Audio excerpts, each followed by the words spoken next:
Matapos ang halos mahigit sa isang taong pagtatago ay nasa kote na ng pulisya ang isa sa mga suspek na bumaril at nakapatay sa barangay kapitan ng San Isidro sa Lupao dito sa Nueva Ecija. Kinilala ng pulisya dito ang lalaki na si Kendrick Tandok E. Evaristo, 46 anyos, residente ng barangay San Isidro sa Lupao at nakatala bilang top 1 most wanted person sa Lupao. Si Tandok ay naaresto ng magsagawa ng Manhunt Charlie Operation sa bisa ng warrant of arrest for murder ng magkasanib na person ng pulisya ng Lupao at ng Santa Barbara PNP sa barangay Mangurnong sa Pangasinan.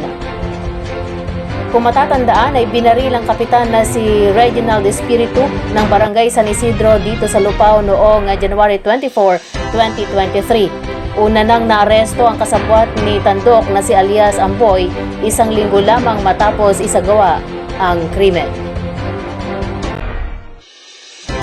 Naaresto dahil sa maagap na pagresponde ng kapulisan ang isang magsasaka na suspek sa pamamaril sa kapwa nito magsasaka sa Science City of Muñoz dito sa Nueva Ecija. Ayon sa imbestigasyon ng pulisya, bandang alas 4 ng hapon nitong August 18 nang itawag sa kanilang himpilan ng ilang concerned citizen ang insidente ng pamamaril sa barangay Palusapis. Nagkaroon umano ng hindi pagkakaunawaan sa isang usapan ang biktima at ang suspek na nauwi sa mainitang pagtatalo kaya binaril sa paa ng suspek ang kapwa nito magsasaka.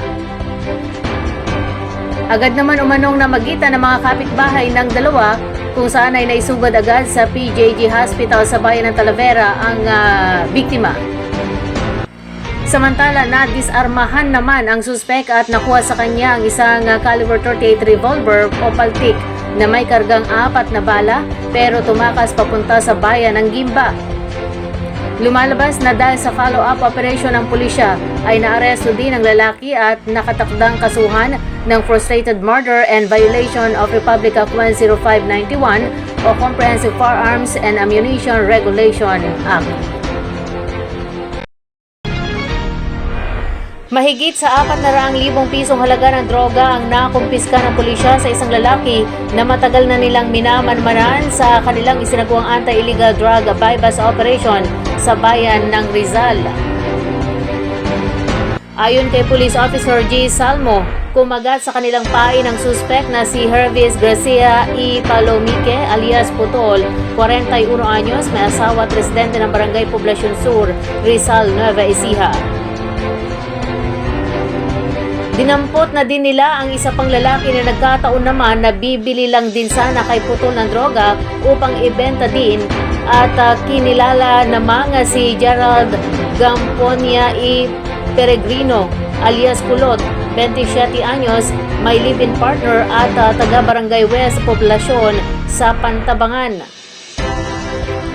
Sa panayam sa suspect, alam naman daw niya na masama ang kanyang ginagawa pero no choice daw siya dahil wala siyang trabaho dahil sa putol pareho ang kanyang magkabilang kamay kaya tanggap daw niya ang pagkahuli sa kanya.